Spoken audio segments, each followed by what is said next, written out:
quando você vai fazer seu pão, você não tem que pensar no imediato, você tem que antever o futuro, você tem que olhar lá na frente. E aí você pensa a hora que você quer assar seu pão. Ah, mas como assim? Vou olhar. Você vai olhar o final.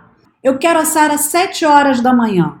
E eu sei que esse pão precisa fermentar 18 horas, no meu exemplo hipotético, mas que é real. No caso, eu tenho pão que faz assim. Então, 13 horas do dia anterior, 1 hora da tarde do dia anterior, o processo deveria estar acabando. Tá? Então já começa a minha primeira conta para trás. Só que eu tô sabendo que se eu terminei 1 hora da tarde, existem algumas coisas que eu fiz antes de terminar. Antes de terminar, antes de colocar no cesto do Banetton, o que eu fiz? Eu modelei, antes eu descansei e antes eu fiz dobras, certo? E nesse processo eu demoro mais ou menos 2 horas e meia entre dobras e mistura, final de mistura.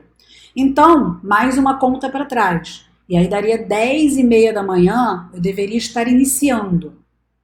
Só que eu sei que no processo da fermentação natural, antes de iniciar a minha mistura, eu preciso que o meu fermento natural esteja no ponto de usar.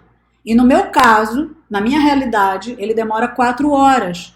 Então eu tenho que tirar mais uma vez uma conta de menos. E aí vai para 6h30 da manhã, o momento que eu tenho que alimentar o bicho, que alimentar o fermento. Então dali eu sei que eu tenho que começar às 6h30 da manhã. E aí o que eu me programo normalmente? Eu me programo para 1 hora antes. Por quê? Se eu me programo para 6h30, com certeza eu vou atrasar. Por quê? Porque tem que pesar a farinha, ver a temperatura, arrumar lá os parangolé todo. Então, deu 6h30, eu vou colocar na minha cabeça 5h30. Ah, mas é muito cedo. Isso é um exemplo hipotético, gente. É só para vocês entenderem a mecânica de raciocinar. Quando você aprende a fazer esse de trás para frente, as coisas funcionam. Você geralmente para de perder o ponto de assar o pão. Por quê? Porque se você sabe que por volta de 7 horas você vai assar seu pão, você vai estar pronto um pouco antes para fazer o quê? Para ligar o seu forno. Então aqui, antes das 7 horas, eu tenho que aquecer meu forno. Hoje, a minha realidade é muito boa. Por quê? Porque eu posso programar meu forno.